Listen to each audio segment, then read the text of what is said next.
Hey, I'd like to welcome you to another episode of Mission Matters. My name is Adam Torres, and if you'd like to apply to be a guest on the show, just head on over to missionmatters.com and click on Be Our Guest to apply. All right, so today I have Bru Brurud on the line, and he is founder and CEO of Check 6. Bru, welcome to the show. Hey, thank you, Adam. It's a real pleasure to be here. All right, Bru. So I'm excited to get into today's topic. So we'll talk about improving human performance, specifically in high consequence industries. So what does high consequence industries mean? Well, we're gonna let you unpack that for us and really talk about what Check 6 is doing and why it's so important. But before we do that, we'll start this episode the way that we start them all, with our Mission Matters Minute.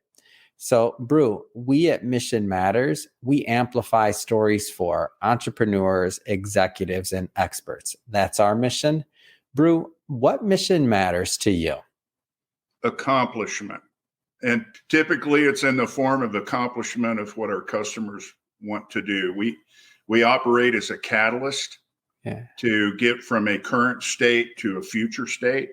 Mm-hmm. And we do it quicker, faster, funnier. And I'll get into that a little bit later on. But what really, the mission that floats my boat and the people at Check 6 boat is making a difference. Mm-hmm. Not just accomplishing objectives, but making lofty differences that affect individuals of teams and the collective efforts of those teams that deliver predictable outcomes to include profitability of businesses, and most importantly, the safety and welfare of those people that are in those challenging businesses. And when we say high consequence environments, it ties into that. I mean, that's a bit of a relative term. I mean, anybody who's an entrepreneur that has to make sure there's more money coming in than goes out so that there's profit involved there. With them, everything in their business is high consequence. So that doesn't really narrow it down much. But when you put it in perspective that there are some industries out there where the amount of capital investment is so enormous, the reliance on a very broad, diversified crew force is a success to making business plans operate. We have proven to be quite successful in going in and husbanding that effort to align all that. Now, in high consequence industries, it's one of those deals where a single catastrophic event can completely destroy that enterprise. Or the financial and the health and safety issue involved with that is so enormous that you can't envision it happening, or you just can't tolerate it. Examples of that are a nuclear reactor melting down and having a Chernobyl type thing. Does anybody want that, or can we afford that? And the answer is no. So that's the mission that matters most to me. One is making a difference, but not just a difference where you're profitable, but it's making a difference that affects the lives of people and the sustainability of incredibly challenging enterprises. Thank you for sharing that. And I mean, this is a unique interview with your background, which we'll go into in a moment, but love bringing entrepreneurs and executives on the line to really share why they do what they do, like what their mission is, what gets them motivated. And as you said, floats your boat. So I'll take your words on that one, Bru. But maybe just to get us kicked off here, let's go into your background a little bit. So prior to starting and founding Check 6, like how'd you get started? Like, tell us a little bit more on how this took place.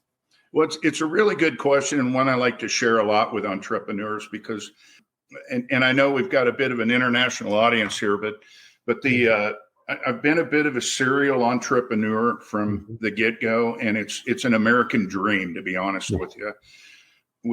I started out early. I had an agriculture background. My father was he worked for an oil company in the marketing department. That really wasn't his passion. Horses and cattle was his passion. He used that to afford the other. But my brother and I were was help that couldn't quit.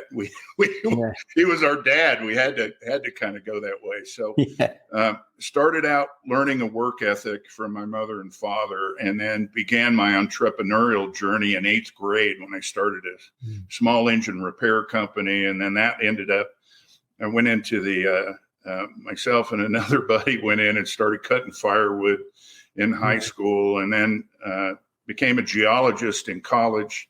And a horseshoer as well. And I learned early on that, business principles that you have to have and so forth. So I always dreamed bigger than myself, it seemed like. And I thank my folks for that in this great country. So in the course of all this stuff, I ended up in Alaska on the North Slope, drilling for oil and gas up there as a geologist, and just absolutely learned what human potential was about. North coast of Alaska, 80 below through the winter, and the amazing accomplishment that happens really had an effect on me at that time.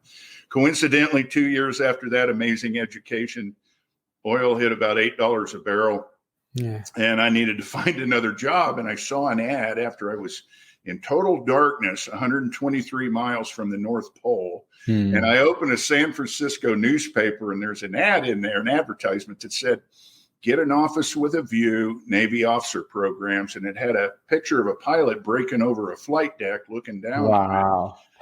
And I thought, and I'm looking out the window, it's 80 below. There's a rabid snow fox walking by, and I'm going, I could use an office with a view, because it is desolate. Think Siberia on steroids. That's what it was. And so I ended up joining the Navy, and next thing you know, I'm flying F-14s off of aircraft carriers. And it was an education of incredible proportion. And it's one of those things that you have to go through it really to understand it. They make movies about that stuff, but really it was such a gift. The talents that are imparted upon you out of necessity and survival are incredible. And they have and that is why we're able to accomplish great things, is because the people that I met in that whole enterprise are some of the most amazing, fascinating people ever. And it's incredibly diverse, which shows the power of that. But when they all come together and pull on the rope at the same time, it's magical what happens. History gets made that way. And accomplishment beyond the individual, where the sum of the parts are exponentially more than the individuals that are out there. And it's an amazing thing to see. And that was a perspective that still holds with me to this day.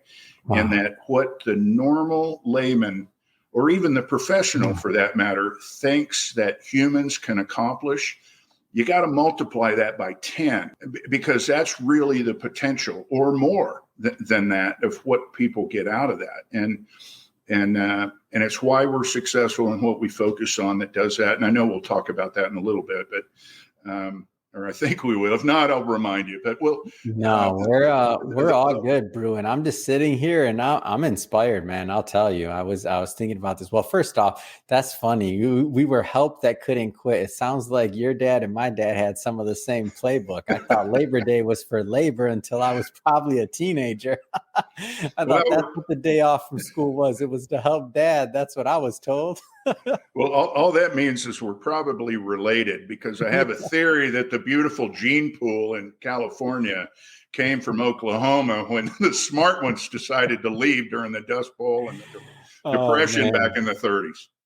So taking it a step further, and obviously your background accomplished. I mean, Navy, you're an entrepreneur from a very young age. And, there's a lot of entrepreneurs that will watch this even now and going on into the future. And, this has been, for context, we're recording this in 2022 in January. So beginning of 2022, lots of things have happened over the last year and a half, 2 years. Lots of businesses are being affected, a lot of change going on. What kind of words, based off of your experience and obviously hindsight being more 2020, the ups and downs of business and entrepreneurship in life, what kind of words would you tell to maybe some of those entrepreneurs out there that are rethinking their businesses or, how they're going to move forward? What kind of things would you tell them? That is a really good question, Adam. The thing about entrepreneurs is we're wired a little bit different. No doesn't mean much to an entrepreneur. That's an understatement, Bru. A little different. We're different. Go ahead, please. And the whole point to that is accomplishment. You got to make it work. So how do you make it work? Legally, of course, and within reason, without and do it with proper risk management so nobody gets hurt on those sorts of things. But resilience is probably the biggest attribute any entrepreneur can have. And part of that attribute of being an entrepreneur is you've got your drum and you march to it, and not necessarily everybody else does. But your skills in being able to motivate and align a team that can accomplish more than the individual can is absolutely essential. So all of those skills of leadership, process, and culture, those big three things really apply to an entrepreneurial organization. And many times, it's very easy as an entrepreneur to go out and think you've got a better mousetrap and, this is me. And then this is the rest of the world revolving around me. And that has a half-life to it that's not very profitable. So resilience, thinking ahead, and utilizing all available resources. I had a third grade teacher that gave me some of the best advice to our class ever. And it was use what you have at hand. And that begs the question, well, what do I have to hand? But that's the starting catalyst for an entrepreneur to really find out what's in their toolbox and what they can use. So that's probably what I have. Resilience is an attribute, and you're going to be limited if you don't have to go through trying times. When you go through trying times, you learn a lot of ways to skin a cat and be successful. And like our part was such a challenge because we go to where our customers are. When the world shut down for COVID, there goes your business. So we had to get incredibly creative to deliver value that was worth what people were paying for it. And to get very creative to be compliant, yet be able to travel around the world and still provide our services.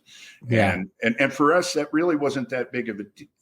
Well, we made it look easy is what I'll have to say. Was it easy? No. But with the talent that we get, and most of them, if not all of them, are former military that are specialists. I mean, they've walked the walk of taking something that was not the best in the world and making it the best in the world. Or in some cases, doing it over and over and over again, because that's just the nature of that business. It's short service people that you have to get to operate as one team in a very short period of time, or you may not be in that job very long. And that's the measure of merit. The health, welfare, maintenance, training, competency of the people around you. And boy, is that a mouthful in accomplishment and others.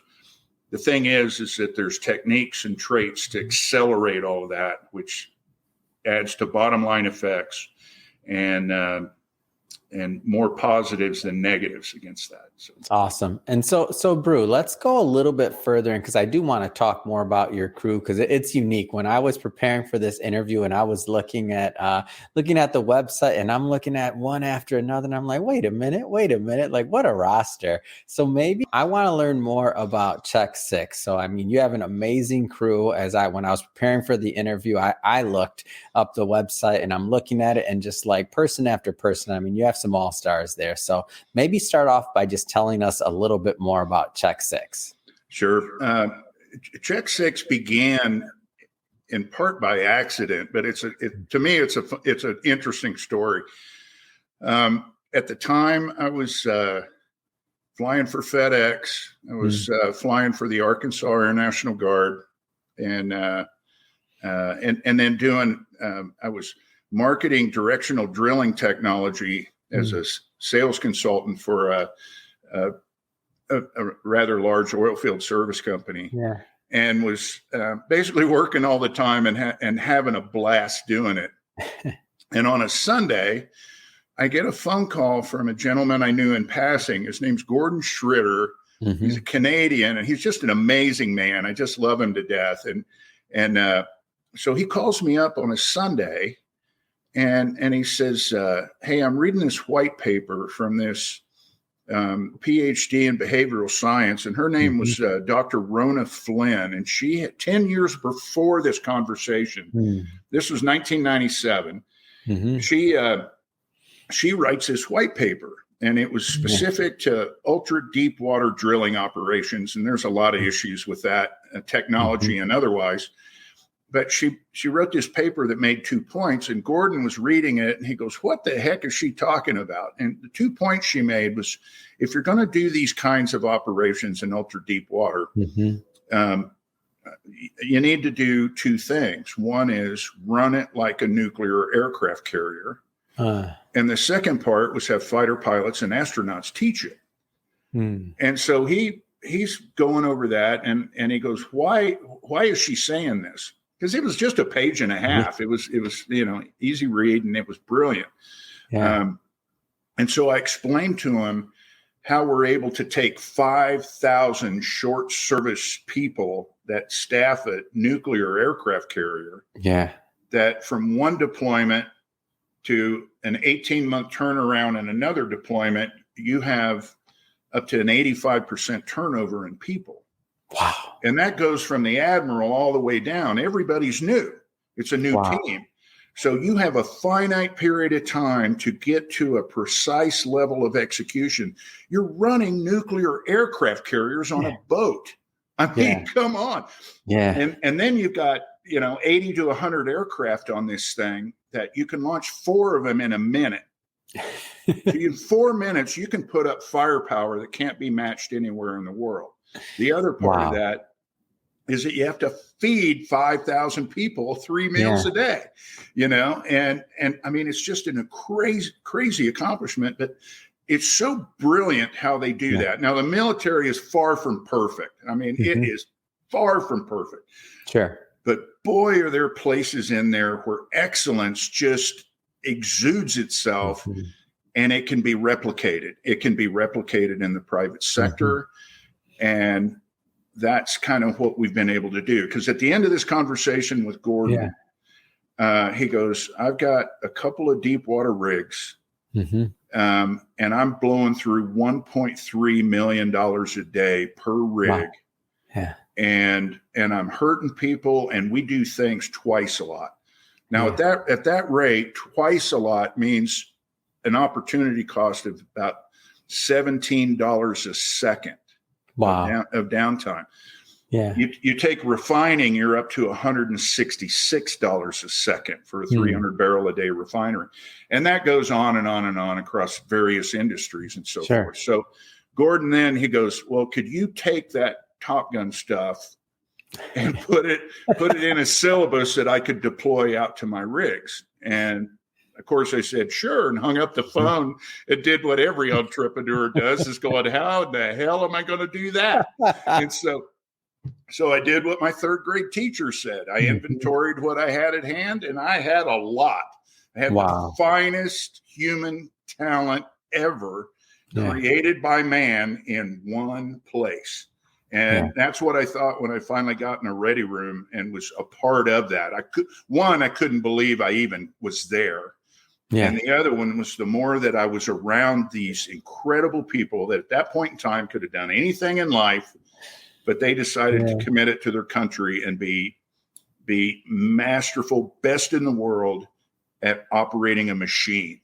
Now, what goes with that in the Navy in particular is a leadership skill that is absolutely priceless. And what people are learning in this world today is that leadership attribute is probably the most priceless commodity that any professional can have. And we help them with that. So you have this idea, and then based off of this phone call. And so now, how did the next part of this journey look like? Because you go from many entrepreneurs, you go from concept to then execution. Like, tell a little bit more about like recruiting the team, like how your current team. Like, tell us a little bit more about what went into building that. Well, it was very personality based to begin with, because I knew these people firsthand, and it takes a special mentality. It takes a special personality, and then it also takes a resume and of accomplishment that goes with it. Taking teams, and it's not necessarily having a good team and keeping it there is a different challenge.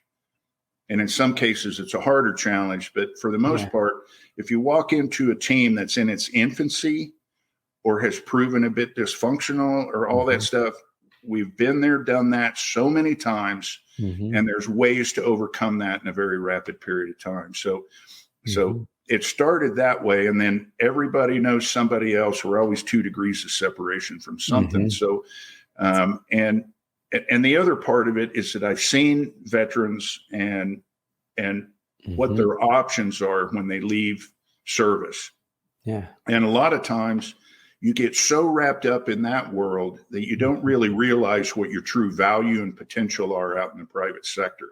And so I look at Check Six as a catalyst of taking this incredible talent, adding to it an understanding of business, and then we go out and help our customers accelerate getting to what their objectives are. And coincidentally, we're able to do it where the value we return is, to say it's 10 times what we get paid is probably an understatement in some areas. And so I want to go further down the path of what it means, because I know one of the things that you're working with or strive for is working with high reliability organizations. Can you maybe define that and tell us like what that means, high reliability organizations? It's probably a bit synonymous to the high consequence industries. It's one of those things where the consequence of human failure, a single human failure, can bring down a complete organization. Yeah. And you've got, and we've got recent examples of that. You look at the Macondo incident for an oil field example, but we have that with a lot of things. When you break all of that stuff down and what caused it, it wasn't blowout preventers. It was humans. It was, and nothing against the heroics of the people that did amazing things to save life and preserve it. But at the end of the day, assumption and a deficiency in present leadership led to that catastrophe. My mindset that we could have prevented that. A bit of that high reliability industry and nuclear aircraft carriers, we went through, what I brag about today, we had an entire history that is not something worth bragging about. We've broken things, killed people, our own people, through learning the things that we share with the private industry. We've had operations where it's always measured in life and death and preservation of resources. And we've proven that we cannot do that in the Navy in the history of before, but we reached some points where we just could not afford it anymore. And healthcare is one that needs to be high reliability, but it's not there yet. Oil and gas is one that needs to have that predictability, and it's not quite there yet. Lots of improvements have been made on that as well. We're finding out in construction, same sort of issue where you have big projects, low margins. All you have to do is lay down the wrong piece of asphalt or concrete and you're ripping it out, and there goes your profit. And you can't stay in business that way. But you need reliability of the most unreliable component, and that's usually the human. Yeah. And so that's what we focus on. And it's what we take from one hand over here, match it up with our experience and how humans interact and their limitations, just like equipment. And then we put them through a program that accelerates the skill set that's required, puts the infrastructure of process and procedures on a level that it's used instead of put in a book and put on a shelf somewhere. And we also make that culture of cross checks, mutual support, and supervision. And each one of those has its own litany of stuff to talk about. Mm-hmm. But those three things, if you have them, you can actually get by on two of those three things working well. But if you get all three of those things working well, you can basically paint the future picture that you want to have happen. So let's go a little bit further into the leadership side of things. So I don't want to oversimplify this because I know you're working with, very large companies. And as we keep saying, high consequence industries. So, but I want to go further into the idea of leadership and what that means as you train and as you teach through your processes at Check 6. Specifically because I feel like, and I could be wrong, so please correct me if I am, but I feel like the level of leadership and what's needed to execute and to become one of these high reliability organizations are these, and I'm not saying anybody's more special than others, but are these skills, does everybody start at maybe a base level that they can improve on? Can they get better? Or is it just assumed that the type of leadership that is involved here are just these these special people that they have to be like I'm trying to go further into kind of understanding what it looks like to help what are already presumably high functioning leaders, how you help them get even better. How does that happen? It's a lot. That is a really good question. And leadership, first off, is in my mind, is a journey. You start out with one set of skills and then you move to another, and in between is a life you lead. Mm-hmm. You have these experiences and God willing, you end up learning from them. Yeah. But what we do is we do a couple things. One is we explain these principles and traits that all add up to this thing called leadership. The other one is that we have this skill set, not just an academic skill set, but it's one of experience where we can speak directly to every one of those attributes and give tools and techniques on how to develop that personally. And so we do a lot of one-on-one work with senior, middle, and entry-level management. Mm-hmm. And the other thing is we also do it with frontline folks, because the earlier you start getting them on this leadership bandwagon of skill set development, now you've got a succession plan where you can take leaders that have evolved, and because it'll be obvious, you give, the diversity is just like the people are down there, but same way with picking up leadership skill sets. Some of them pick it up quicker than others. Some of it just by their background have an advantage over others, but that is one priceless attribute. And if you put it in comparison to, our background is we couldn't motivate in the military anybody with money, because that's driven by factors outside of what we could control. The only thing you have to motivate, congeal a team is that leadership skill set. And it's an awful lot of care, concern, and effort that goes towards your people. Their success is your success. Their failure is not so much their failure, but it's your failure. And that's not immediately apparent to everybody when they come out of the womb and have a few years on this earth. But if your life depends on it, it's amazing how interested you get in the people around you that are fixing airplanes, and you get in an operational role where that mission is what's important. And trying to get the assets to do it and still be compliant with incredible safety controls and all that is it's almost like you have to experience to understand it. But but it certainly applies to the private sector.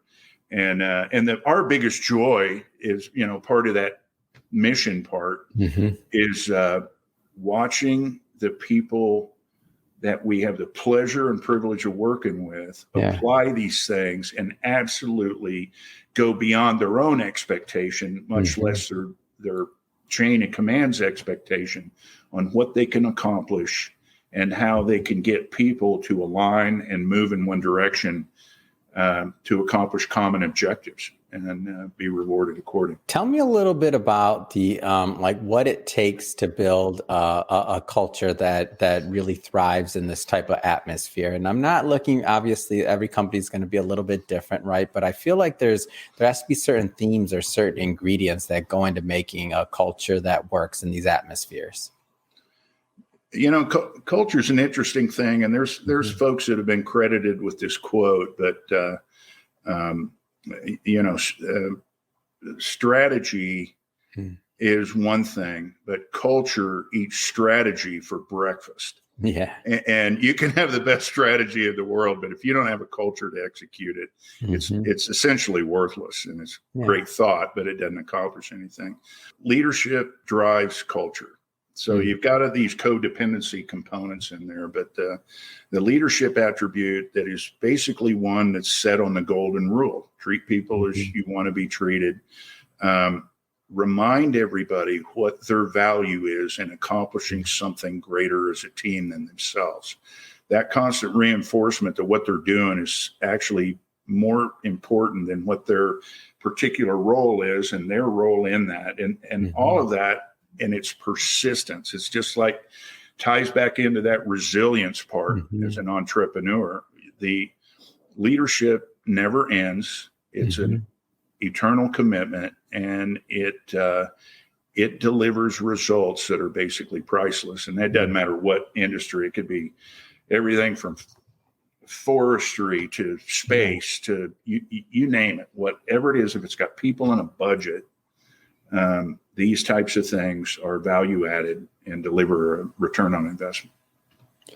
Awesome. So, Bru, tell us a little bit more about the industries that you work with over at Check Six. Tell us a little bit more. I think oil and gas is one. Give us a little bit of a flavor for the clients that you're serving. Yeah, that's a good question too. Check Six, we cut our teeth, like I said, with Gordon calling up and asking a question, and then he says, well, put that on 2 of my rigs and let's see what happens. I had no idea what was going to happen, but it worked. I mean, $150 million wells soon became $100 million wells. So any capital enterprise where you can cut 30% off of your cost to get to where you're wanting to go is a good thing. So that was the start. The other part is we saw that there were avenues that the exact same criteria would be desired in these industries, and manufacturing, mining, construction, port facility management, to take private equity money that goes in and invests in an enterprise, and it may not go so well. Well, we can help get it back on track and on timeline. All of that kind of basically any industry with a budget, a deadline, and people. And more specifically, if it's hazardous, both to either the financial business model or the people that are executing on it, we cover all of that stuff. And we don't necessarily look at safety separate from operations. We look at precision operations are inherently safe. And so that's kind of the level that we get folks to when it comes to planning operations, briefing operations, the requirements during operations of cross-checks, mutual support, and supervision. And then the last part, which is probably the greatest change agent and the best thing the private sector could do to move the needle forward on whatever their objective is a culture of debriefing. Learning what we just did from it, and then applying it to operations moving forward. And that, again, is a leadership attribute to make that sort of thing happen. But the debrief is, missions I flew where you take off, get shot at a bunch, get scared to death, come back, still have to land aboard the boat. Yeah. What's the first thing you do? You go right down to the intelligence center and explain what happened and go, what in the world can we do so we don't have to do that again? Yeah. and guess what? You figure it out. And you get a lot better, a lot quicker. And that's kind of from a military standpoint, when we deploy to go do something somewhere, we're not good for 3 days. We're not good. Communication, new people, you take a deal with all that. But after 3 days, look out, because we're the best in the world. We get better, quicker, faster than anybody in the world. And it's because of one thing: debrief. Amazing. That's great. So, but I also assure you, nobody ever woke up in the morning and goes, by God, I'm going to start debriefing today. Nobody does that. I mean, it's a professional discipline that's learned and acquired, and then strong leadership mandates it. And the leadership technique on that is going, hey, when you get done, tell me what you came up with on your debrief. I'd really like to know. Now, that's if something goes good or if it goes bad. Yeah. Usually it gets it. I always get beat up in a debrief. Well, that's part of it. Yeah. Good ones cover, hey, if we knocked it out of the park on this, we want to keep doing that. Yeah. So let's know what that is, and then let's keep doing it. Fantastic. Well, Bru, I have to tell you, I learned a lot from you today. I'm sure my audience did as well. And those that watch this interview going into the future will as well. That being said, I mean, I know a lot going on in the world, a lot going on in your sectors. What's next? I mean, what's next for you? What's next for Check Six? Well, that's really the exciting part. I had a town hall meeting with all of my folks this morning, and it's pretty exciting what it is we've got planned to do. Obviously, we want to grow within the market regions that we're in: construction, manufacturing, transportation, oil and gas, and so forth. Healthcare is on our horizon for the exact same reason. Now, just think about that. We can make a difference in healthcare by making the things that those heroes have to do every day easier, more efficient, and be able to capture data that we can use to do things better or change management. So all of those industries are fair game that we've got inroads into and plan to expand in that. And we're really excited about making a difference in that. That's on the consulting side. We have a technology part of our business that is in its infancy, and but it's out there commercial and doing great things. And it's a digital checklist technology that helps people with the execution of their jobs and validates compliance on one hand, and on the other hand captures data at the point of execution, so that decision makers, CFOs, CEOs can make informed business decisions by knowing exactly what's going on in their production line, in their processing facilities, in their field operations. And they go from thinking to knowing what's going on, and they can make more informed decisions. I think it's a priceless attribute, but it's new to, it's going to take some adopters to understand what the value is on it. But in my mind, it's professional heroin that once you get used to that data coming in and the people in the front lines being able to take somebody relatively new and assimilate them to their team with standards, processes, and they have a tool to do it, it's absolutely priceless. So, and it's very economical. Oh, that's awesome. That's exciting. I love to see you, really you and your team pushing the envelope, continuing to innovate and build on what you've already done. I mean, I think it's a great success story. And that being said, so Bru, if somebody's watching this and they want to learn more about Check Six or to connect with you and your team, what's the best way for them to do that? Yeah, probably the best thing is go to our website. It's www.check6, you spell it out, CheckSix.com. And then go on there. And if you want to get a hold of me, my number is 918-399-0906. I ask that you send a text because I get a lot of the spam stuff that goes on. But if you send me a text, I'll be happy to call you back, or I'll get one of our amazing folks to call you back, and and happy to come see you and talk to you. That's awesome. And we'll put all that information in the show notes as well, so that our audience can just head right on over, click on the link and check out the website. And speaking of the audience, if this is your first time with Mission Matters, we're a platform that's all about bringing on entrepreneurs, executives, and experts and having them share their mission. Like, why do they do what they do? What motivates them to go out there into the world and into the marketplace and to make a difference? If that's the type of content that you like or something that's interesting to you, we encourage you to hit that subscribe button, because we have many more mission-based entrepreneurs and individuals coming on the line, and we don't want you to miss a thing. And Bru, really, this has been a pleasure and an honor to get your story out there and just to have some fun with you today. So thanks again for coming on the show. Well, thank you again, Adam. And just to add to that, this experience of working with you to put this on, for those out there to consider it, this has just been an absolute joy.